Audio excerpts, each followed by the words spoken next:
भाई, भाई, वो रोती हुई अंदर दाखिल हुई। देव राणा ने पलटकर अपनी बहन को देखा। वो बहन जिसकी आंखों में उसने कभी आंसू नहीं आने दिए थे, आज वो बेकाबू होकर रो रही थी। बहन की आंखों में आंसू देखकर देव राणा बेकरार हुआ था। सीधे आकर वो भाई के गले लग गई। क्या हुआ आस्था, रो क्यों रही हो बच्ची? वो उसके आंसू पोंछते हुए फिक्रमंदी से पूछने लगा। भाई, वो ऐसा कैसे कर सकते हैं? वो क्यों बेवफाई कर रहे हैं मेरे साथ? मैंने तो हमेशा उनसे वफा की, फिर वो बेवफाई क्यों कर रहे हैं? आस्था देव की तरफ आंसू भरी आंखों से देखती हुई बोली। नैतिक, क्या किया उसने? देव के माथे पर लाइनें उभर आईं। वो दूसरी शादी कर रहे हैं भाई, मुझे धोखा दे रहे हैं। आस्था फूट फूट कर रो पड़ी। देव पर तो जैसे हैरत के पहाड़ टूट पड़े। उसे यकीन नहीं आया, नैतिक राठौर जो आस्था से दिलो जान से मोहब्बत करता था, अचानक दूसरी शादी कैसे कर सकता है? उसे लगा जैसे उसके कानों ने कुछ गलत सुना है। आस्था, ये नामुमकिन है। वो तुमसे प्यार करता है तो फिर किसी और से शादी कैसे कर सकता है? जरूर तुम्हें गलत फहमी हुई है। मैं यकीन ही नहीं कर सकता। भाई, मुझे भी यकीन नहीं था। अंधा यकीन उनके ऊपर करती थी। इतने सबूत मिले लेकिन मेरा यकीन नहीं डगमगाया। पर अब नैतिक ने खुद कहा है कि वो दूसरी शादी करना चाहते हैं। वो उस लड़की को पसंद करते हैं। कौन है वो लड़की?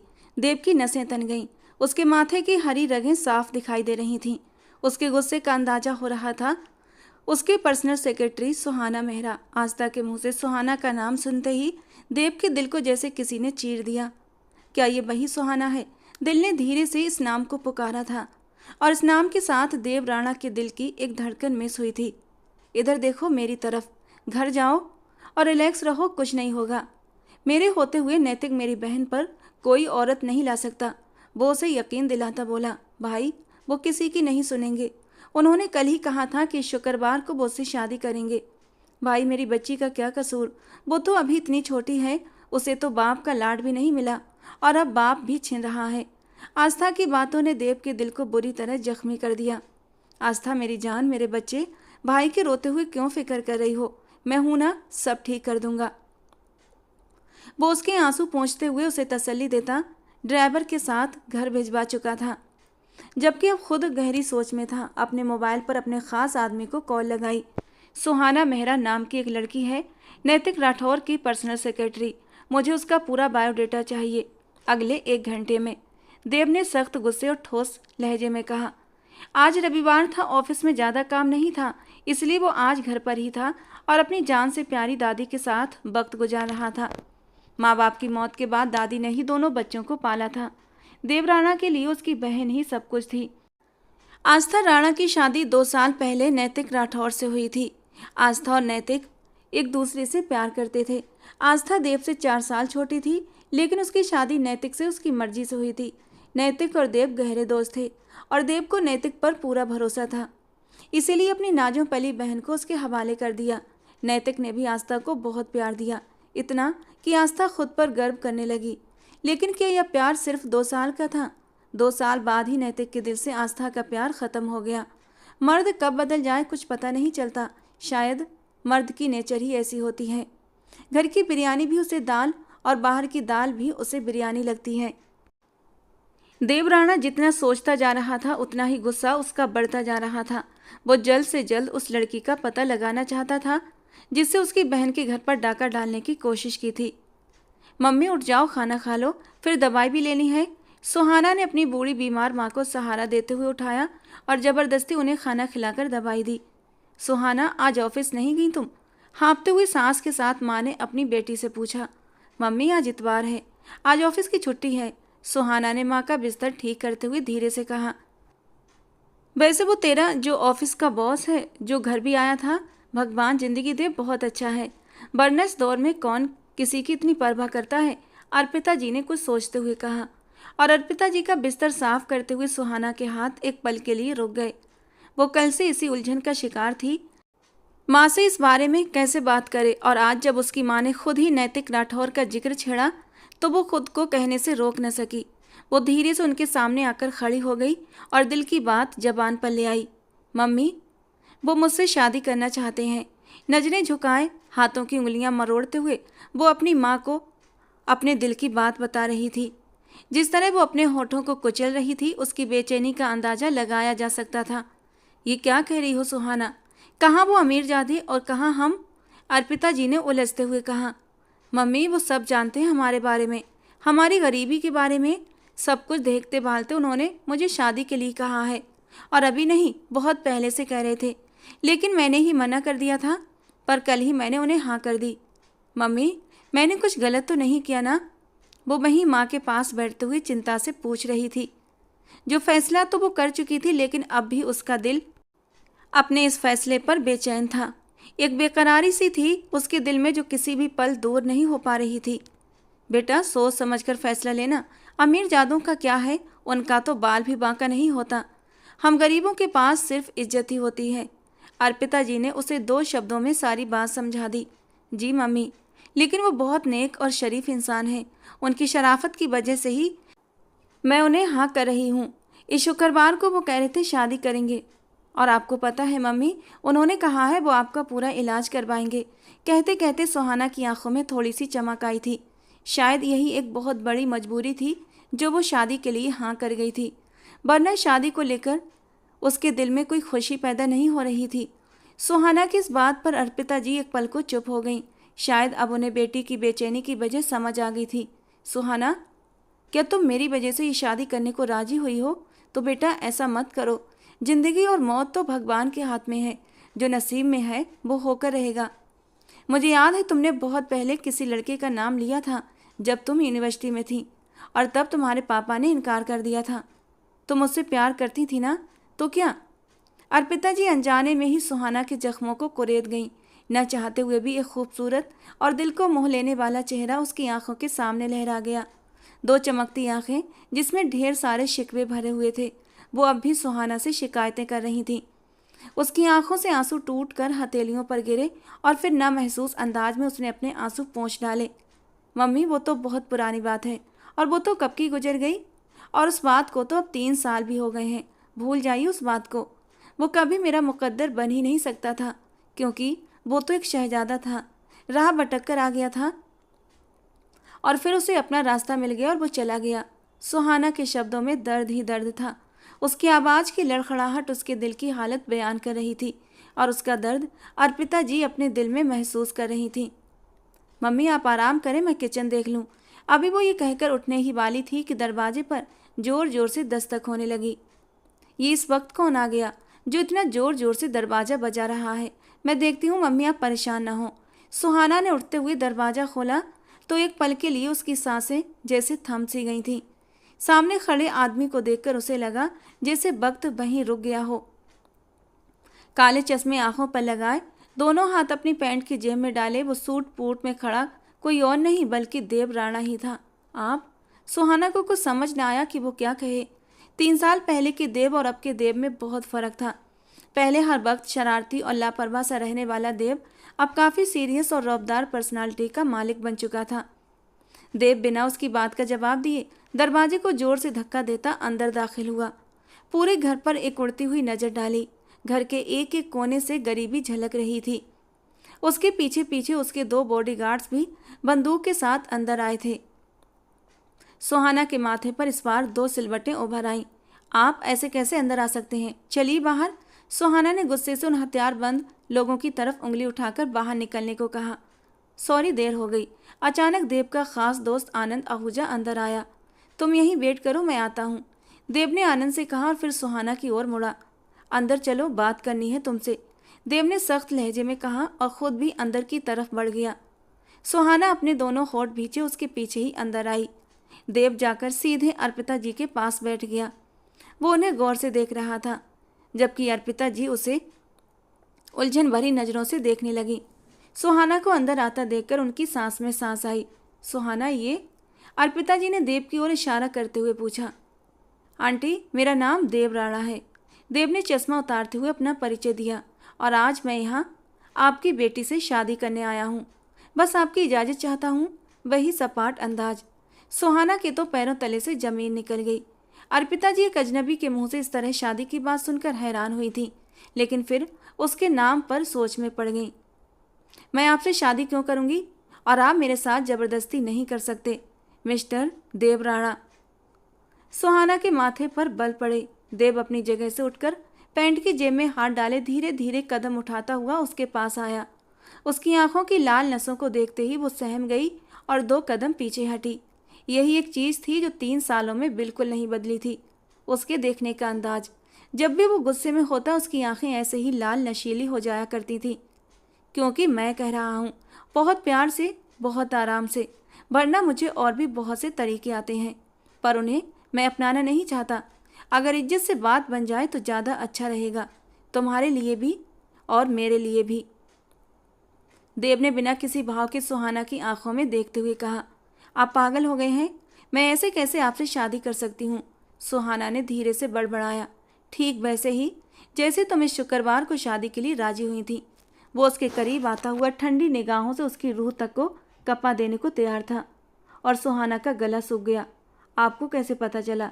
सुहाना को अपनी आवाज़ दूर किसी खाई से आती महसूस हुई, जिसका जवाब देना देवराणा ने जरूरी नहीं समझा। वो अर्पिता जी की ओर मुड़ा। आंटी, अगर आपकी इजाज़त हो तो मैं पंडित जी को बुलवा लूँ? देर हो रही है, मुझे और भी बहुत से काम हैं। जिस काम का इरादा कर लूँ उसे पूरा करके ही दम लेता हूँ, इसीलिए मैं पंडित जी का इंतजाम पहले ही कर चुका हूँ। बस आपकी हाँ की देर है। अपनी कलाई पर बंधी घड़ी को देखते हुए वो माथे पर बल डालकर बोला, हरगिज नहीं, मैंने किसी और के साथ कमिटमेंट की है। तो तुम्हारी कमिटमेंट की मेरी नज़र में 1% भी अहमियत नहीं है। सुना तुमने मिस सुहाना मेहरा? वो 2 इंच का फासला भी तय करते हुए उसे दीवार में समा जाने पर मजबूर कर गया। आंटी, आप भी बड़ी चालाक निकली। जवान बेटी न जाने कब से शादी के लिए इंतजार में बैठी है, और आपने इसकी शादी अब तक इसलिए नहीं की ना ताकि कोई अमीर लड़का आए और उसकी जवानी को कैश कर सके। वो इतने कड़वे और अपमान भरे शब्दों में बात कर रहा था कि सुहाना की आंखों में आंसू आ गए। उसकी बात पर अर्पिता जी के चेहरे पर भी एक अंधेरा सा साया लहराया। इस जवानी को कैश करवाने के लिए मुझसे बेहतर आपको कोई और नहीं मिलेगा। आनंद, जाओ पंडित जी को लेकर आओ, मैं इंतजार कर रहा हूँ। वो वहीं से अपने दोस्त आनंद से बोला तो उसने सिर हिलाते हुए बाहर का रुख किया। आप मेरे साथ जबरदस्ती नहीं कर सकते देव। सुहाना ने प्रतिरोध करने की कोशिश की। अभी नहीं की, और उम्मीद करता हूँ कि तुम मुझे जबरदस्ती करने पर मजबूर भी नहीं करोगी, क्योंकि देव राणा के पास ऑप्शन बहुत हैं, और बात अगर पहले ऑप्शन पर ही निपट जाए तो मुझे और किसी की जरूरत नहीं पड़ती। देव ने अपनी जैकेट के अंदर से उसे गन दिखा दी तो वो दांत भींच कर रह गई। देव की बातों से उसका मन किया कि या तो देव को कहीं गायब कर दे या फिर खुद को, लेकिन वो जानती थी कि देव कितना जिद्दी है। सुहाना चलते हुए अपनी माँ के पास आई। मम्मी, उसकी आंखों में आंसू थे। ये वही है ना जिससे 3 साल पहले तुम? वो धीमे से पूछ रही थी। सुहाना ने आंसू रोकते हुए सिर झुका लिया। अर्पिता जी ने सामने खड़े देव राणा को देखा। वो एक खूबसूरत और अमीर मर्द था, जिसकी सुनहरी आंखों में उन्होंने अपनी बेटी के लिए एक चीज़ बहुत गहराई से देखी थी, और वो थी इज्जत और जुनून। थोड़ी देर बाद ही पंडित जी घर के अंदर दाखिल हो चुके थे। उसके गार्ड और उसके दोस्त आनंद ने शादी का इंतजाम घर के आंगन में ही कर दिया। सुहाना इस शादी के लिए रजामंद नहीं थी। उसे बार बार नैतिक राठौर से की गई कमिटमेंट याद आ रही थी। न जाने जब उसे पता चलेगा कि मेरी शादी हो गई है तो उसका क्या रिएक्शन होगा। सोचते हुए सुहाना ने गहरी सांस ली, लेकिन देव की तरफ देखने की हिम्मत नहीं जुटा पाई। वो था ही ऐसा, अपने सामने खड़े इंसान को 2 मिनट में जमीन पर लाने का हुनर जानता था। 3 साल तक, पूरे 3 साल तक वो उससे दूर रहा। जिस दिन सुहाना ने उसके प्रपोजल को ठुकराया तब वो सिर्फ 18 साल की थी, और उसने एफएससी करके यूनिवर्सिटी में एडमिशन लिया ही था। उस समय देव का लास्ट ईयर था। उसे सुहाना पहली नज़र में ही पसंद आ गई थी, और सिर्फ 6 महीने के अंदर ही उसने सुहाना को शादी के लिए प्रपोज कर दिया। लेकिन सुहाना ने उसे मना कर दिया। देव एक ऐसा इंसान था जिसे अपनी अहमियत बहुत प्यारी थी। उसने ये तक नहीं पूछा कि इनकार की वजह क्या है। सुहाना का इनकार सीधे उसके दिल पर जाकर लगा था, और उसके इनकार के बाद वो ऐसे दूर हुआ जैसे कभी मिला ही ना था। देव को इनकार करके सुहाना भी खुश ना रह सकी। उसका दिल भी जाने अनजाने देव का इंतजार करने लगा था, लेकिन वो लौट कर ना आया। कितने लम्हे आए जब सुहाना को देव की ज़रूरत महसूस हुई, लेकिन देव कहीं नहीं था। देव के जाने के बाद सुहाना की ज़िंदगी में एक दिन भी ऐसा ना गुजरा जब उसने देव को याद न किया हो। लेकिन इन 3 सालों में देव ने एक ही शहर में रहते हुए भी एक दिन भी उससे मिलने की कोशिश नहीं की थी। और इस बात को सोचते हुए सुहाना ने अपनी आंखें बंद कर लीं। हर दुख, हर गम अकेले सहा। और आज जब नई जिंदगी शुरू करने का वक्त आया तो कैसे पहुंच गया। सुहाना ने गुस्से से दांत पीसते हुए इस बार उसे देखा, जो लगातार उसके चेहरे के बदलते भावों को देखे जा रहा था। सुहाना ने उसकी सुनहरी आंखों में एक ठंडक सी लहर महसूस की थी, तो फौरन नजरें झुका लीं। और फिर सुहाना ने शादी के लिए कोई ना नुक्कड़ नहीं की थी, चुपचाप शादी की रस्में पूरी करती जा रही थी। विवाह संपन्न हुआ। पंडित जी के कहते ही देव राणा ने अपने दोस्त आनंद से कहा, आनंद, उन्हें हॉस्पिटल लेकर जाना और आगे का प्रोसीजर भी तुम जानते हो ना। किसी भी प्रकार की शिकायत नहीं मिलनी चाहिए मुझे। वो संजीदगी से आनंद से कहता सुहाना की ओर मुड़ा। और तुम मेरे साथ चल रही हो अभी इसी वक्त। देव की बात पर सुहाना ने अपनी माँ की ओर देखा तो उन्होंने आंखों के इशारे से उसे तसल्ली दी। देव बाहर निकला तो सुहाना उसके पीछे लपकी। मैं आपके साथ कहीं नहीं जाऊंगी देव, आपने शादी कर ली ना, अब मुझे मजबूर मत करें किसी भी बात के लिए, वो गुस्से से बोली। तो देव वहीं कदमों में पलट गया। ये सब तुम उस वक्त भी नहीं कह सकी जब तुमसे मेरा कोई रिश्ता नहीं था, और अब तो तुम मेरी पत्नी हो। तो तुम्हें क्या लगता है कि मैं तुम्हें तुम्हारी मर्जी करने दूंगा। देव की बात पर वो तिलमिला गई। जाओ अपनी माँ से जाकर मिल लो, उसके बाद निकलना भी है यहाँ से, देव ने ठंडेपन से कहा। घमंड और अकड़ तो शुरू से ही उसमें कूट कूट कर भरा था, और अब इन 3 सालों में और भी बढ़ गया था। सुहाना अपनी माँ की तरफ वापस कमरे में भागी, जहाँ आनंद उन्हें सहारा देते हुए उठा रहा था। आप कहाँ ले जा रहे हैं मेरी मम्मी को। वो एकदम से घबरा गई।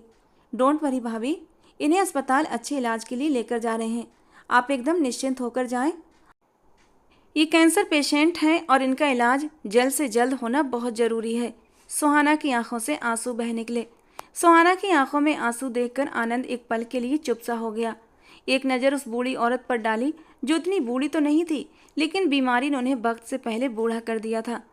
इनकी मेडिकल फाइल दे दीजिए, आनंद ने अब की बार नरम लहजे में कहा। सुहाना ने सब कुछ लाकर आनंद को दे दिया। प्लीज़ इनका ख्याल रखिएगा, मैं भी साथ। सुहाना के अंदाज में बेचैनी थी। नहीं भाभी, आप साथ नहीं जा सकती। प्लीज़ आप वैसा ही करें जैसा देव कह रहा है, बाकी आप इनकी फिक्र मत करें, सब कुछ ठीक हो जाएगा। आनंद की बात पर सुहाना ने आंसू पोंछते हुए माँ को गले से लगाया। अपना ख्याल रखना सुहाना। पता नहीं क्यों दिल ये कह रहा है कि वो बुरा इंसान नहीं है। अर्पिता जी की बात पर सुहाना ने होंठ भींचे। वो उन्हें कैसे बताती कि बंदूक की नोक पर उस बेरहम इंसान ने उसे शादी के लिए रजामंद किया है। आनंद उसकी माँ को लेकर जा चुका था। वो वहीं बैठी आंसू बहाती रह गई। देव राणा एक तूफान था, जो तूफान की तरह जिंदगियों में दाखिल होता था और सब कुछ आंधी की तरह बहा कर ले जाता। सुहाना बाहर आओ। देव की आवाज़ पर अपनी सोचों में गुम सुहाना हड़बड़ाकर उठी, लेकिन बाहर फिर भी न निकली। मजबूरन देव को अंदर आना पड़ा। तुम्हें आवाज़ दी है, सुनाई नहीं दी। मुझे नहीं जाना आपके साथ कहीं भी, सुहाना ने मजबूत लहजे में कहा, जबकि आवाज़ की लड़खड़ाहट पर काबू न पा सकी। तुम्हारी इतनी हिम्मत नहीं कि तुम मुझे इनकार कर सको, देव राणा ने दांत पीसते हुए उसके करीब आते हुए कहा। हाँ, कर सकती हूँ। आप मम्मी के सामने बहुत शरीफ बन रहे थे ना, लेकिन आपके शब्दों ने आपकी शराफत का पर्दाफाश कर दिया था देव। आपको शर्म आनी चाहिए कि एक माँ से इस कदर सख्त अंदाज में। ओहो, मेरे शब्दों ने तुम्हें तकलीफ पहुँचाई, और जो तुम करने जा रही थी वो किस खाते में आता है, देव ने गुस्सा दबाते हुए कहा। मैं कुछ भी करूं, आप कौन होते हैं मुझसे सवाल जवाब करने वाले। मेरी ज़िंदगी है और मैं अपनी ज़िंदगी के फैसले लेने के हक रखती हूँ। सुहाना की बात पर वो अपनी मुट्ठियाँ सख्ती से भींच गया। मेरे पास फ़िलहाल इतना वक्त नहीं कि तुमसे बहस करूँ, चलो मेरे साथ। वो उसकी कलाई को सख्ती से थामे कमरे की दहलीज से बाहर निकलने लगा। सुहाना उसकी सख्त गिरफ्त पर सिसक कर रह गई। उसे लिए वो गाड़ी की ओर बढ़ता जा रहा था। उस घर को एक नज़र देखता वहाँ से निकल गया। अब सब कुछ ही बदलने वाला था। नैतिक राठौर लगातार सुहाना के नंबर पर कॉल कर रहा था, लेकिन नंबर लगातार बंद आ रहा था। आज ऑफिस से छुट्टी थी, लेकिन शाम को उसका प्लान था कि वो सुहाना के साथ एक 5 स्टार होटल में डिनर करेगा, पर वो नहीं आई। अब जब वो घर पहुंचा तो उसका मूड काफ़ी ख़राब था। सुहाना कॉल भी पिक नहीं कर रही थी और नैतिक को उसकी इस कदर लापरवाही पर गुस्सा भी आ रहा था। और उसी पल नन्ही दीपा के रोने की आवाज़ आई तो नैतिक के चेहरे पर गुस्से के भाव उभरे। ये क्यों रो रही है? आस्था, चुप कराओ इसे, वो जोर से चिल्लाया, जिस पर अंदर कमरे में मौजूद आस्था उसकी कड़कदार आवाज़ पर सहम गई। दीपा काफी वक्त से रो रही थी। शायद उसके पेट में दर्द था। वो दूध भी नहीं पी रही थी। आस्था पहले ही उसकी वजह से परेशान थी, अब नैतिक के गुस्सा करने पर और भी परेशान हो गई थी। दीपा को सीने से लगाया तो वो और भी जोर से रोई। गुस्से में नैतिक अंदर आया। कैसी माँ हो तुम, एक बच्ची को चुप नहीं करवा सकती, वो गुस्से से दहाड़ा। सुहाना के ना आने का सारा गुस्सा अब वो आस्था पर उतार रहा था। मुझे नहीं पता क्यों रो रही है, आस्था ने भी रोते हुए जवाब दिया। ये क्या बात हुई, माँ बनने का तो बहुत शौक था तुम्हें, अगर संभाली नहीं जाती औलाद तो पैदा क्यों की। नैतिक की सख्त बातों पर आस्था ने हैरानी से उसे देखा। उसे यकीन आया कि ये वही नैतिक है जिसे औलाद में बेटियां सबसे प्यारी लगती थीं, और आज अपनी बेटी के लिए वो कितना सख्त हो रहा था। आस्था ने दिल पर पत्थर रखकर रुख फेर लिया और फिर से दीपा को सीने से लगाए चुप करवाने लगी, लेकिन वो भी बिल्कुल चुप नहीं हो रही थी। सोमना माँ, सोमना माँ, नैतिक ने वहीं से नौकरानी को आवाज़ें लगाईं। वो उनके घर की बहुत ही पुरानी नौकरानी थी और अब काफ़ी बूढ़ी हो चुकी थी। नैतिक ने उन्हें पुकारा तो वो मुश्किल से अपने कमरे से निकलती बाहर आईं। उनकी तबीयत काफ़ी ख़राब थी आज, इसलिए आस्था ने उन्हें नहीं बुलाया था, वरना वो देसी टोटके करती और दीपा को संभाल लेती। क्या हुआ बेटा, ये बच्ची क्यों रो रही है इतना, उन्होंने फिक्रमंदी से पूछा। सोमना माँ प्लीज़ देखिए इसे, लगातार रो रो कर इसने मेरा दिमाग ख़राब कर दिया है। थोड़ी देर को घर आता हूँ वो भी सुकून नहीं, नैतिक ने गुस्सा बर्दाश्त करते हुए कहा, जबकि सोमना माँ अब दीपा को अपनी गोद में लिए उसके पेट पर अलग अलग जगह पर हाथ रखकर उसे चेक कर रही थी कि उसे कहाँ कहाँ दर्द हो रहा है। आस्था वहीं पास खड़ी अपने आंसू पोंछती बेटी की ओर देख रही थी। दीपा 1 साल की होने वाली थी, शायद दूध हजम नहीं हुआ। बेटा, उसकी दूध हजम करने वाली ड्रॉप्स दिए थे ना डॉक्टर ने, अब वो आस्था से पूछ रही थी। आस्था ने हाँ में सर हिलाया। नैतिक बेटा, बच्ची को हॉस्पिटल ले जाओ, बहुत ज़्यादा दर्द है इसे, डॉक्टर ही देखेगा अब। इस बच्ची का लगातार रोना अब की बार नैतिक को भी बेचैन कर गया। नैतिक ने आगे बढ़कर दीपा को अपनी गोद में उठाया। दीपा बाप की गोद में आते ही उसके सीने से जा लगी। बेख्तियार नैतिक उसकी पीठ सहलाने लगा। थोड़ी देर में दीपा के आंसुओं में कमी आने लगी। आस्था और सोमना माँ ने भी हैरानी से ये मंजर देखा। थोड़ी ही देर में दीपा का रोना थम गया था। अब वो सिर्फ हिचकियाँ लेती लगातार बाप के सीने पर सिर रखे हुए थी, लेकिन चमत्कारी रूप से बिल्कुल चुप थी। नैतिक के दिल को जैसे सुकून सा मिल गया था। आस्था को लगा शायद दीपा सो गई है। उसने आगे बढ़कर दीपा को नैतिक से लेना चाहा कि नैतिक ने हाथ उठाकर उसे वहीं रोक दिया। वो जाग रही थी, अगर आस्था उसे गोद में उठाती तो शायद वो फिर से रोना शुरू कर देती। नैतिक उसे सारी रात अपनी बाहों में उधर से उधर चक्कर लगाता रहा और वो भी बाप के सीने से लगी सुकून पाती धीरे धीरे नींद की वादियों में खो गई। और फिर उसे बहुत सावधानी से उसने उसे काट में लिटाते हुए काफ़ी देर उसे थपकियां देता रहा। उस वक्त वो भूल गया था कि वो गुस्से में था और किसी अनजान लड़की सुहाना के न आने से आपे से बाहर हो रहा था, बल्कि उस वक्त वो सिर्फ और सिर्फ एक बाप था, अपनी प्यारी सी बेटी दीपा का बाप। फिर वो धीरे से पीछे हटा और उस मनमोहनी सूरत वाली छोटी सी मासूम सी नन्ही दीपा को देखने लगा। वो कब से उस महल में मौजूद थी जिसके दरो दीवार तो बहुत ऊंचे थे, लेकिन इंसान बहुत ही छोटे दिल के। देवराणा उसे उस महल में छोड़कर खुद कहीं चला गया था और रात हो चुकी थी, लेकिन वो वापस नहीं लौटा था। वो थक हार कर उसके बिस्तर को एक नज़र देखती अतीत की खिड़कियों में खोती अपनी आंखें बंद कर गईं। मैं नहीं कर सकती आपसे शादी देव, मेरे पापा राजी नहीं होंगे, प्लीज़।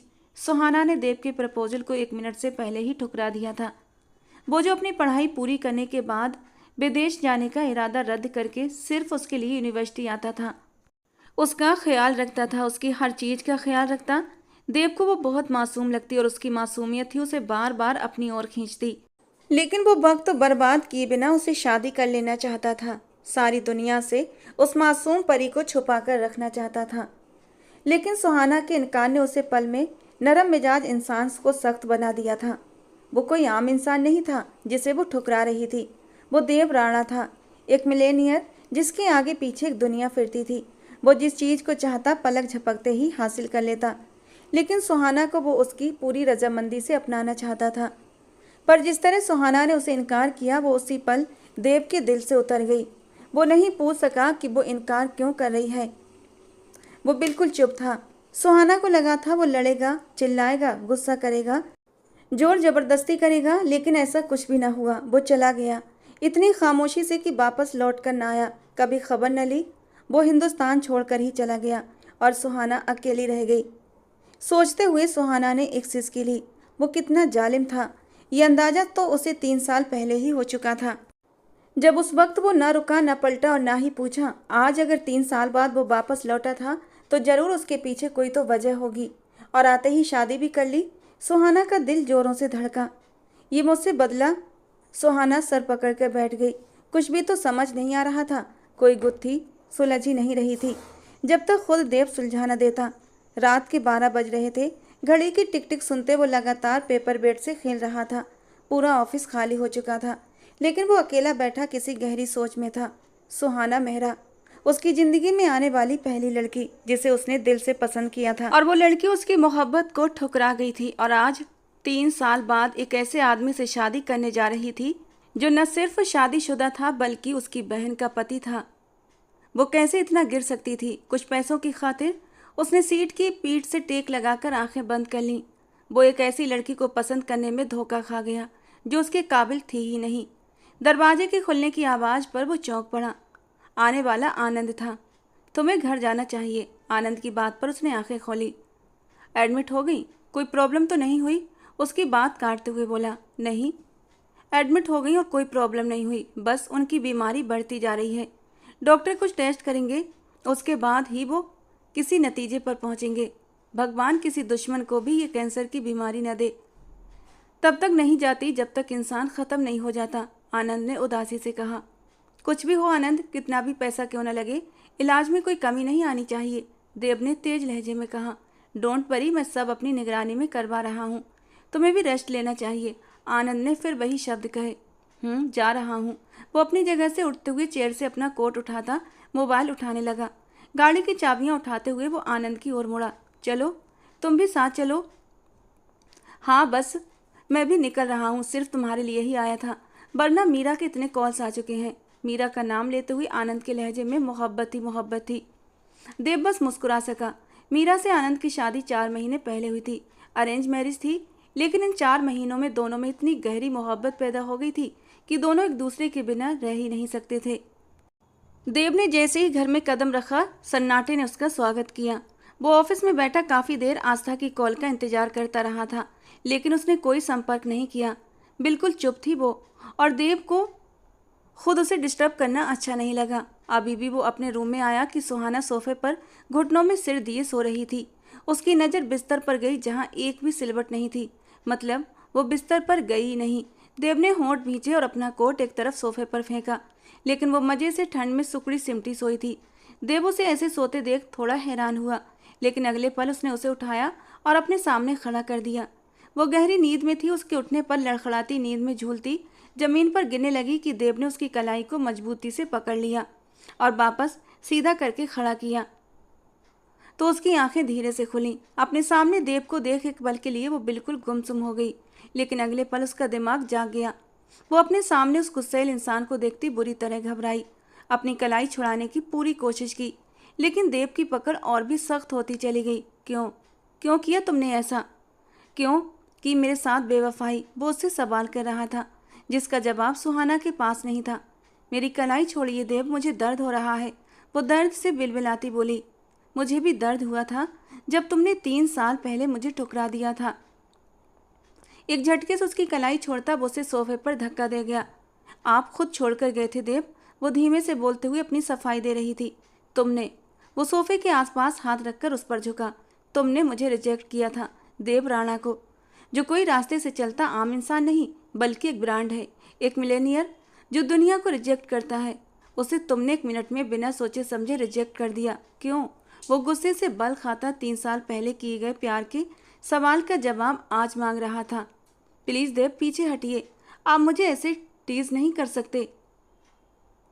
वो उसके फौलादी कटावदार सीने को दोनों हाथों से पुश करती रुंधे अंदाज में बोली। तुम सोच भी नहीं सकती इस शादी के बाद अब मैं आगे क्या करने वाला हूँ। शादीशुदा मर्दों के सामने खुद को प्लेट में सजाकर पेश कर रही थी ना तुम, अपनी इस जवानी को कैश करना चाहती थी ना। चलो अब मैं पूरी करता हूँ तुम्हारी ये ख्वाहिश। देव, वो बेयकीनी और गुस्से से उसका हाथ झटक गई, जिस पर देव को और भी गुस्सा आया और खींच कर उसे अपनी बाहों में थामे अपने बहुत करीब किया। 1 करोड़, 1 करोड़ शादी के नाम पर तुम्हारे अकाउंट में दिए हैं, और 1 करोड़ कोई छोटी रकम नहीं होती। मुझे नहीं चाहिए आपके पैसे, मुझे अपनी मम्मी के पास जाना है, सुहाना बच्चों की तरह रोते हुए बोली। लेकिन इस शुक्रवार को तो तुम अपनी मम्मी को वैसे ही छोड़कर जा रही थी ना, किसी से शादी करके।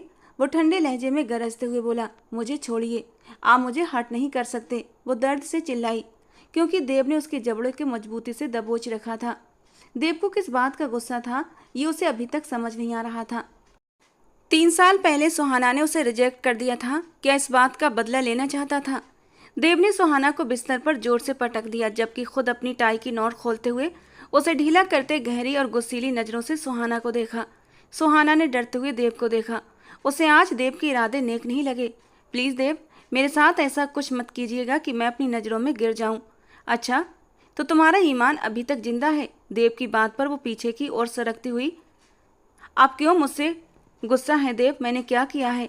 3 साल पहले जो तुम्हें रिजेक्ट किया, क्या उसका बदला लेने के लिए आपने मुझसे शादी की? सुहाना ने रोते हुए पूछा। Shut up, just shut up, Dev ने गुस्से में आकर कहा। अगर मुझे बदला लेना होता इस बात का तो 3 साल तक इंतजार न करता। देव राणा को कौन रोक सकता था? कोई नहीं। लेकिन मैं लौट गया, हट गया पीछे, कि महबूब का सम्मान पहला तरीका है मोहब्बत के तरीकों में। वो इतनी गहरी बात कर गया कि सुहाना उसे देखती रही। फिर आपने ये शादी जबरदस्ती क्यों की? उसे अभी तक इस शादी की वजह यही समझ आ रही थी जो उसने बोली, लेकिन देव की बात पर वो उलझन में पड़ गई। तुमसे शादी इसलिए कि ताकि मेरी बहन का घर खराब ना हो, वो दुख और दर्द से बोला। बहन का घर? सुहाना अभी भी उलझन में थी। तुम्हें शर्म नहीं आई एक शादीशुदा इंसान से शादी करने का सोचते हुए? ये भी नहीं सोचा ये घर बर्बाद होगा तुम्हारी वजह से? देव गुस्से से दहाड़ा। सुहाना ने कानों पर हाथ रख लिए। नैतिक राठौर से क्या संबंध है तुम्हारा? अब वो सीधा उससे सवाल जवाब कर रहा था। नैतिक राठौर? धीरे से इस नाम को दोहराते हुए वो उलझन का शिकार थी। ज्यादा नाटक करने की जरूरत नहीं। तुम नैतिक राठौर से इसी शुक्रवार को शादी करने वाली थीं, ये जानते हुए भी कि वो शादीशुदा है, एक बच्ची का बाप है। फिर कैसे मान गई तुम? इस हद तक कैसे गिर सकती हो तुम? देव की बात पूरी होते ही सुहाना ने हैरानी से उसे देखा। सर, नैतिक शादीशुदा है? उसे यकीन न आया। एक बेटी का बाप भी है। वो देव की बात पर गहरी सोच में डूब गई। ऐसा नामुमकिन है, इतना बड़ा धोखा। देव, मेरा यकीन करो, मुझे वो ये सब सहन नहीं कर पा रही थी। धोखेबाज को धोखा ही मिलता है सुहाना मेहरा। देव प्लीज मेरी बात सुनो, ये सब अनजाने में हुआ, मुझे नहीं पता था। आप मुझसे जो चाहे कसम ले ले, मैं उसकी बात अभी अधूरी थी। देव ने उसे बिस्तर पर वापस धकेल दिया और उसके चारों ओर हाथ रखकर उसे घेर लिया। वो झट से उठने वाली थी कि देव उसके ऊपर झुक गया और उसके भागने के सारे रास्ते बंद कर दिए। प्लीज देव, मेरा यकीन। वो अपना सिर तकियों पर फेंकते हुए देव से रहम की भीख मांग रही थी। उसकी आंखों से टूटकर गिरते आंसू देव को तड़पा गए। वो बेइच्छा अपनी उंगली से उसके गीले गाल को छू गया। मेरे अलावा किसी को कैसे सोच लिया तुमने? एक बार भी मेरी याद ना आई? वो किसी ट्रांस की हालत में पूछ रहा था। आप छोड़ गए थे मुझे, वो आंसू रोकते हुए धीरे से बोली। छोड़ के भी तुम्हारी वजह से गया था। तुमने इनकार किया। जब मुझे इनकार कर दिया तो उस नैतिक को क्यों इनकार न किया? एक बार फिर वो गुस्से में आ गया। सुहाना उसे फिर से गुस्से में देखकर रोने लगी। सुहाना, ये आंसू बहाना बंद करो, वरना सच में आंसू बहाने की वजह दे दूंगा। उसके आंसुओं से तंग आते हुए माथे पर बल डालते हुए बोला। आप मुझे डरा रहे हैं देव, प्लीज ऐसा कुछ मत करें। वो गहरी सांसें भरते हुए बोली। उसे ध्यान से देखते हुए देव जबड़े भींचकर पीछे बिस्तर पर गिर गया। अपना सिर तकिए पर रखे वो अपनी आंखें बंद कर गया। कितनी ही देर तक वो ऐसे ही बैठी रही और उसे देखती रही। खूंखार जख्मी शेर सो रहा था या सोने की एक्टिंग कर रहा था, सुहाना समझ न पाई। 1 मिनट से पहले तुम्हारी आंखें बंद हो और तुम सोती नजर आओ, वरना मुझसे बुरा कोई ना होगा। देव ने बिना आंखें खोले उसे सख्त चेतावनी देते हुए कहा, तो वो झट से अपनी आंखें बंद कर गई। देव उठकर बाथरूम की ओर बढ़ गया, जबकि उसके दिमाग में नैतिक की बातें गूंज रही थीं। शादी करोगी मुझसे? तुम्हारी सादगी ने अट्रैक्ट किया है मुझे खुशी है कि तुम्हारी जिंदगी में आने वाला पहला आदमी मैं हूँ। अब से तुम्हारी हर परेशानी मेरी है। तुम बस खुद को मेरे लिए तैयार करो और सारी फिक्रों से आज़ाद हो जाओ। सुहाना की आंखों से आंसू बह निकले। वो कैसे उसकी बातों में आ गई। वो एक शादीशुदा आदमी था और सुहाना को अफसोस हो रहा था कि वो उस इंसान को पहचान क्यों ना पाई। जिंदगी के सफ़र में इस जालिम आदमी के समाज में बिना किसी जायज रिश्ते के वो अब और नहीं जी पा रही थी। उसके पड़ोस में एक घर था। वो एक गुंडा था और इन दिनों हाथ धोकर सुहाना के पीछे पड़ा था, जिसका उसने अब तक किसी से जिक्र नहीं किया था। पर नैतिक राठौर से शादी की वजह यही भी थी, और दूसरी वजह उसकी माँ का इलाज था, जिसे वो बहुत अच्छे से करवाने का वादा कर चुका था। पर देव राणा ने तो ऐसा कोई वादा नहीं किया था। फिर भी सब कुछ समझते हुए उसने सबसे पहले बिना कहे उसकी माँ को अस्पताल पहुंचाया। सुहाना एकदम उठकर बैठ गई। उसे लगा जैसे कमरे में ऑक्सीजन की कमी हो गई हो। कहीं मुझसे कुछ गलत तो नहीं हो गया? देवराणा की मोहब्बत को ठुकराकर मैं इन 3 सालों में बहुत पछताई हूँ। क्या ये बात उन्हें बता दूँ? वो गहरी सोच में डूब गई कि उसी पल बाथरूम से निकलते हुए काली सैंडो और लूज ट्राउजर में गीले बालों को तौलिए से पोंछता हुआ वो बाहर निकला।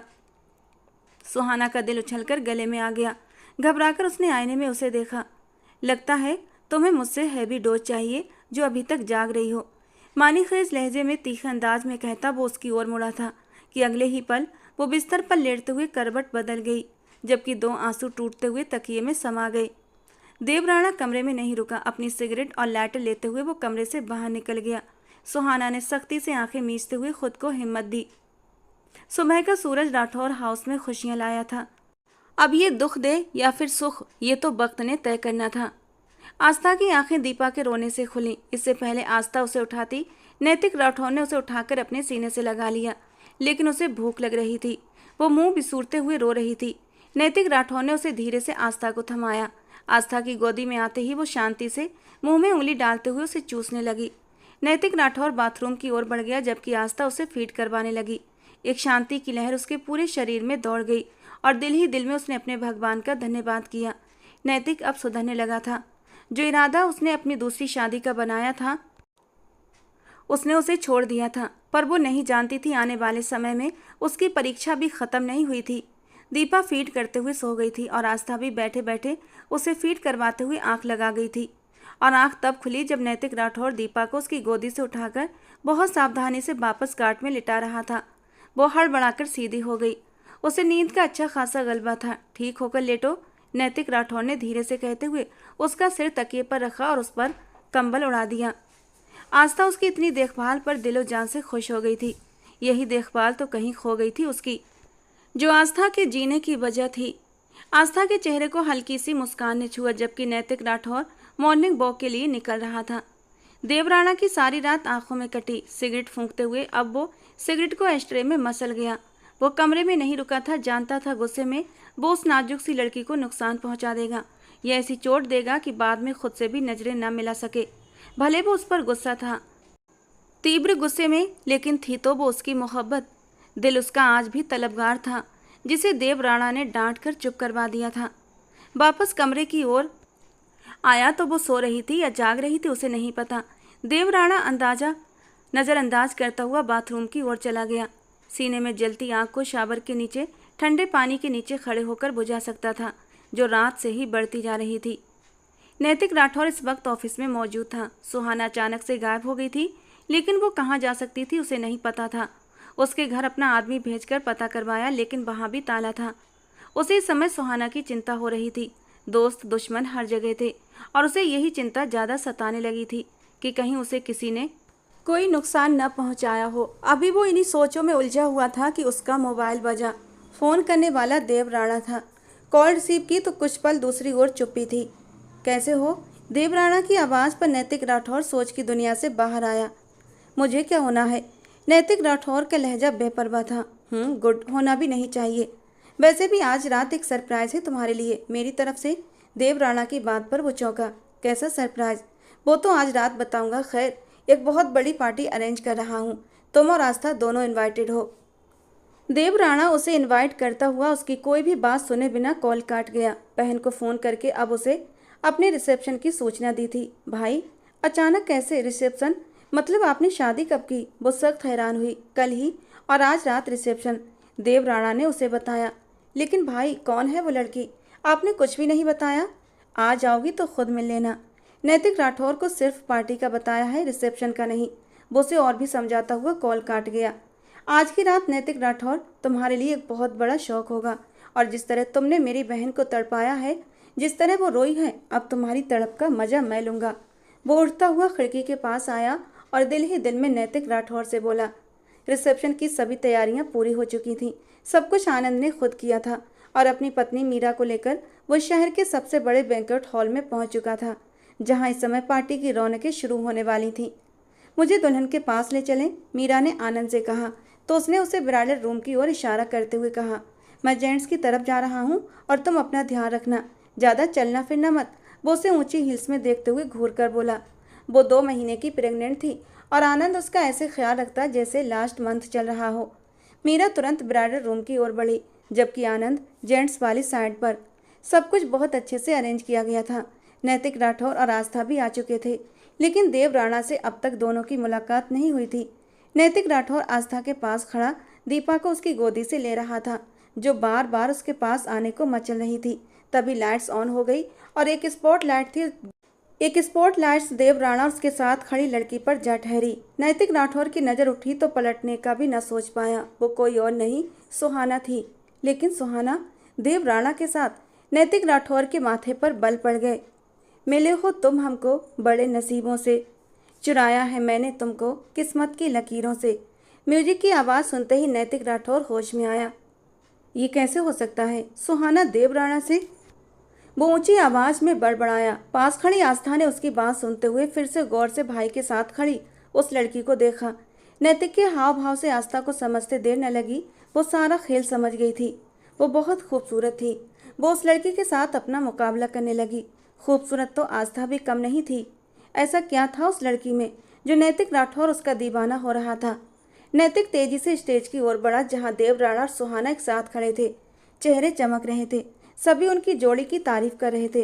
कॉन्ग्रेचुलेशंस भाई, आपने तो अचानक से सरप्राइज ही कर दिया। इससे पहले नैतिक कुछ कहता, आस्था ने आगे बढ़कर देव राणा को बधाई दी। नैतिक के कदम थम गए। अपने सामने नैतिक राठौर को देखते हुए एक पल को सुहाना के चेहरे का रंग फीका हुआ। चेहरे पर जो झूठी मुस्कान थी पल भर में गायब हो गई। नैतिक राठौर ने गहरी नजरों से उसे घूरते हुए देखा। क्या बात है नैतिक राठौर, तुम बधाई नहीं दोगे? देव राणा ने उसकी नज़रों का फोकस सुहाना की ओर देखते हुए सख्त लहजे में पूछा। नैतिक ने होंठ भींचे और राणा की ओर देखा और बिना कुछ कहे वापस नीचे उतर गया। लंबे लंबे डग भरता हुआ वहां से चला गया। आस्था की आंखें आंसुओं से तर हो गईं। देव राणा ने उसे अपने सीने से लगाकर हौसला दिया। दीपा को उसकी गोद से लेते हुए अब वो प्यार से उसके चेहरे को चूम रहा था और वो मामा की गोदी में आते ही खिलखिला दी थी। आस्था सुहाना के पास जाते हुए उसका हाथ थाम गई। उसका हाथ बर्फ की तरह ठंडा था। आप ठीक हैं? आस्था की मुस्कान बड़ी प्यारी थी। एक पल को सुहाना उसकी मुस्कान देखकर खोसी गई। शायद ये लड़की भी नहीं जानती होगी कि उसका पति मुझसे, वरना वो इतने प्यार से कभी मुझसे बात न करती। सुहाना दिल ही दिल में सोच रही थी, आप बहुत खूबसूरत हैं। मेरे भाई दिल के बहुत अच्छे हैं। अगर उन्होंने आपको अपनाया है तो ये रिश्ता अपनी आखिरी सांस तक निभाएंगे। आस्था उसके होठों पर मुस्कान देते हुए चेहरे को देखकर नरम लहजे में बोली। सुहाना ने गहरी सांस भरते हुए नजरें झुका लीं। वो दिल ही दिल में इस अच्छी लड़की से शर्मिंदा होने लगी, जिसको वो अनजाने में घर बर्बाद करने जा रही थी। वो तो इस लड़की से माफ़ी भी नहीं मांग पा रही थी। इस कार्यक्रम में नैतिक राठौर वापस नहीं आया।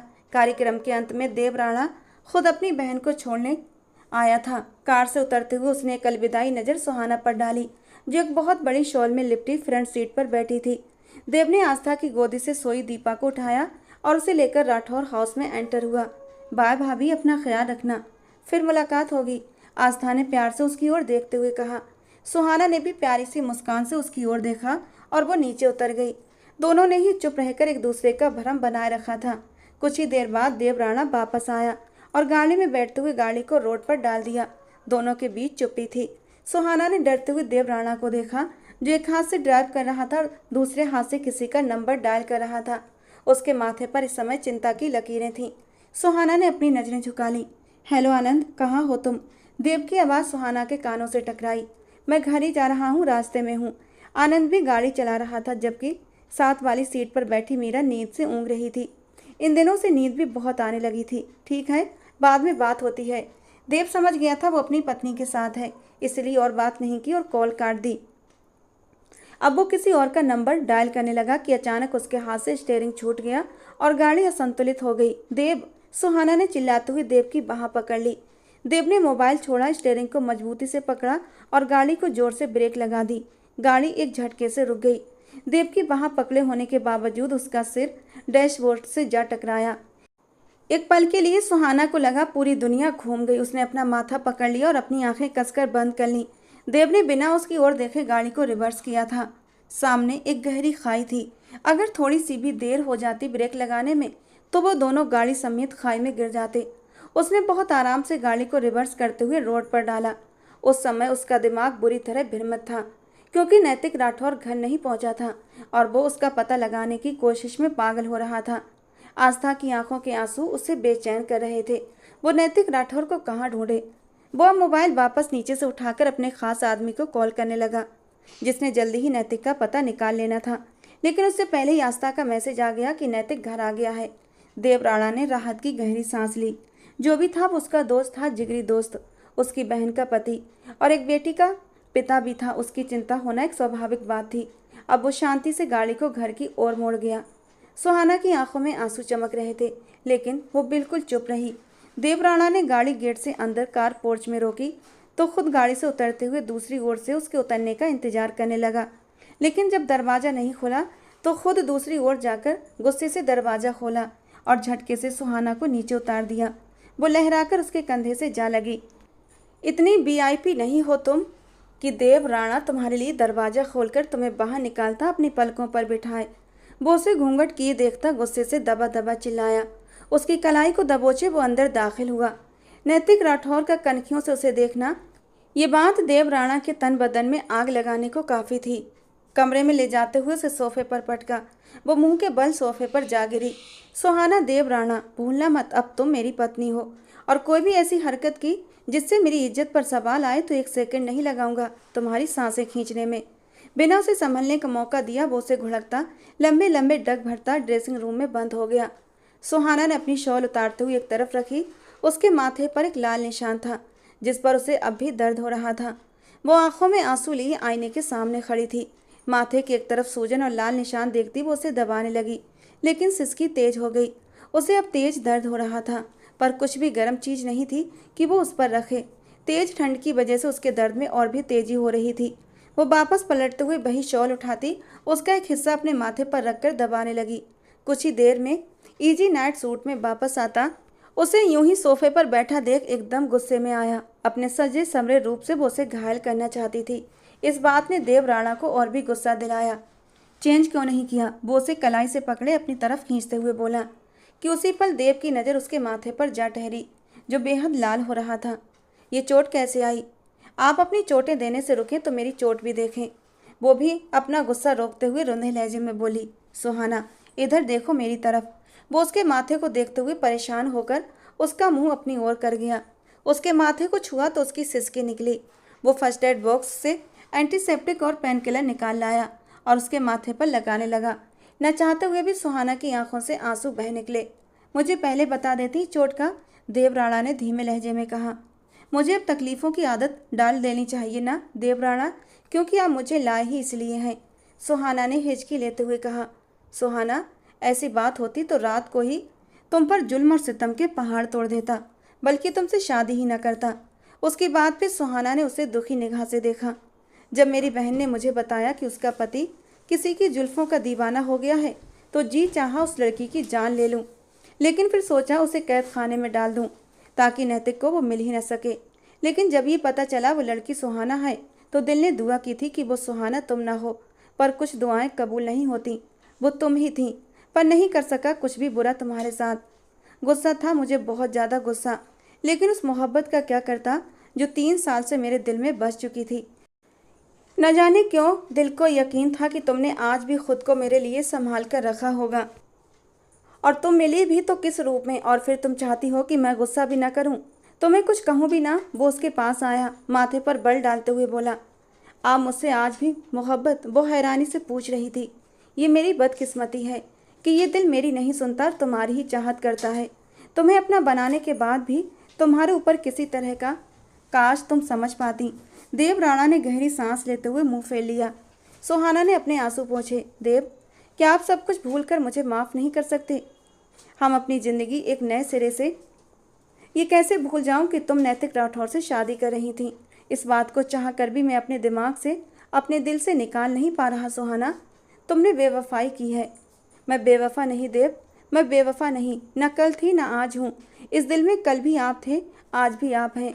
वो उसके पास जाकर उसके दोनों हाथ थामते हुए बोली, मैंने आपके अलावा किसी को नहीं चाहा, और आप ही तो चले गए थे मुझे छोड़कर।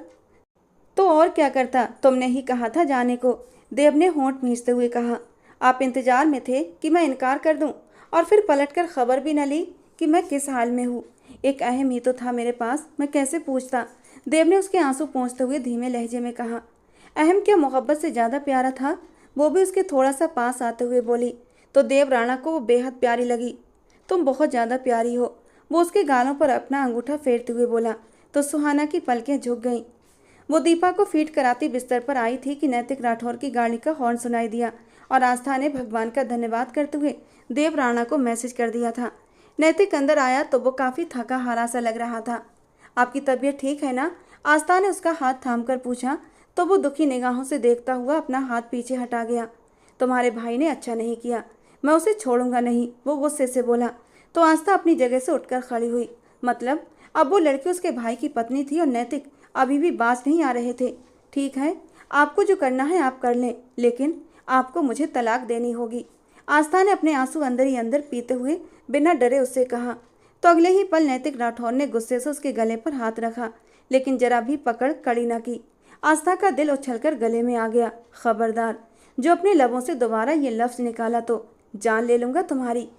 मेरे नाम के साथ तुम्हारा नाम हमेशा जुड़ा रहेगा, मरते दम तक, समझी तुम? वो उसे दीवार से लगाते हुए धीमे लहजे में गुर्राया। क्यों?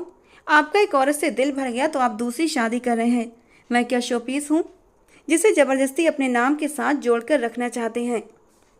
मैं भी एक इंसान हूँ, जीती जागती आपकी बच्ची की माँ हूँ। लेकिन आपका दिल तो बाहर की औरतों के लिए मचल रहा है ना? मुझ में तो अब कुछ बचा ही नहीं जो आप मेरे पास। आस्था, अपनी जबान को लगाम दो, उतना ही खोलो जितना बाद में सह सको। वो से गुर्राते हुए बोला। छोड़िए मुझे और जाइए जिसके पास जाना है। बस समझ लीजिए आस्था मर गई। वो रोते हुए उसे पीछे धकेलती उसके सीने पर दोनों हाथ मारती अपना चेहरा छुपाए बुरी तरह रो पड़ी। और आस्था की बात पर नैतिक के दिल पर एक घूंसा सा पड़ा था। आस्था जो उसकी जिंदगी थी, उसके मरने की बात सुनते ही उसका दिल तड़प उठा। उसे नहीं पता वो कैसे राह से भटक गया था, कैसे सुहाना की मासूमियत पर मर मिटा था। लेकिन आज आस्था को रोते देखकर उसकी आंखों के पड़े हर पर्दे हट चुके थे। नैतिक ने उसे अपनी बाहों में भरते हुए उसकी कमर को सहलाया। आज आस्था ने अपने होने का एहसास दिलाया तो वो दिल ही दिल में खुद से शर्मिंदा हुआ। कैसा इंसान था जो अपनी स्वर्ग जैसी दुनिया को छोड़कर अपने लिए नर्क बना रहा था। उसके माथे पर प्यार देते हुए उसने अपने सीने से लगा लिया। एक नज़र सोई हुई दीपा को देखा तो भगवान का धन्यवाद किया कि वो भटकने से बच गया। खबरदार, जो आज के बाद मरने की बात की, खुद अपने हाथों से तुम्हारी और अपनी जान एक कर दूंगा, समझी तुम? कहते कहते वो आस्था को अपने सीने में भींच गया था। एक ऐसा सुकून मिला था उसे जो उसके अंदर तक उतर गया था। नादान था वो जो इस सुकून से भाग रहा था, और आस्था की आंखों से खुशी के आंसू निकल पड़े। भगवान ने उसका घर टूटने से बचा लिया था। क्या हुआ, तुम सोई नहीं अभी तक? सुहाना को करवट बदलकर अपनी ओर देखते हुए वो धीरे से पूछने लगा। आप बहुत अच्छे हैं देवराणा, आपकी जगह कोई और होता तो शायद। मेरी जगह कोई और कैसे हो सकता था सुहाना? वो उसके करीब आता, उसके दोनों ओर हाथ रखता, उसके चेहरे पर अपनी गर्म सांसें छोड़ता। उसका दिल जोर से धड़का गया। देव। 3 साल पहले की तरह वो उसे फिर से उसी नाम से पुकार रही थी। उसकी आंखों में जलते दियों को देखते हुए देव ने धीरे से उसका दुपट्टा उतारकर एक ओर रखा। सुहाना, आई नीड यू, अब 1 मिनट भी तुमसे दूर नहीं रह सकता। वो उसके होंठों पर झुकता उसे अपनी बाहों में ले गया। सुहाना उसकी शर्ट को मुट्ठी में भींचे उसकी शिद्दत भरे स्पर्श को अपने अंदर तक महसूस कर रही थी, और सुहाना के नरम वजूद को महसूस करते ही देव बुरी तरह बेकाबू हुआ था। उसे हर पर्दे से आज़ाद करता हुआ वो उसके नरम वजूद पर अपनी मोहब्बत की निशानियां छोड़ने लगा। सुहाना कब अब देव से दूर रहना चाहती थी। वो उसकी बाहों में ऐसे टूट कर बिखरी जैसे सदियों की प्यासी हो, और देव ने अपनी मोहब्बत की बारिश में भिगोकर उसकी प्यास मिटा दी थी।